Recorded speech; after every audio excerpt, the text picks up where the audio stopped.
Wajah sumringah tersenyum lepas dari raut wajah Cindy Syahputri, seorang ibu rumah tangga IRT asal Desa Panggoy, Kecamatan Muara II, Kota Sumawe.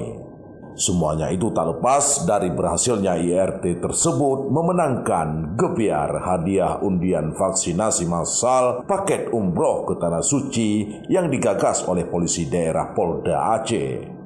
Kepala Subbagian Hubungan Masyarakat Polres Sumawe, Salman Al-Farasi, mengatakan pihaknya merasa senang dan gembira warga di wilayah kerjanya berhasil memperoleh paket umroh gratis tersebut. Kata dia, Cindy Syahputri merupakan peserta vaksinasi tahap kedua lalu.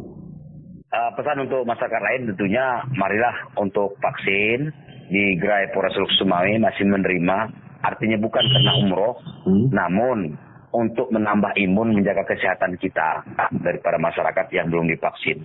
Jadi harapan Bapak Kapolres, segera dan hadirilah gerai-gerai yang telah ditentukan di beberapa kecamatan Kota Sumawe. Ia berharap dengan gencarnya program akselerasi vaksinasi, berbagai gebiar paket hadiah tentu dapat meningkatkan animo masyarakat untuk gemar melakukan vaksin COVID-19. Sehingga akan tercapai imunitas tubuh yang sehat bertujuan memutus mata rantai penyebaran virus corona. Dari Kota Sumawe, Erwin Jalaluddin melaporkan untuk KBR.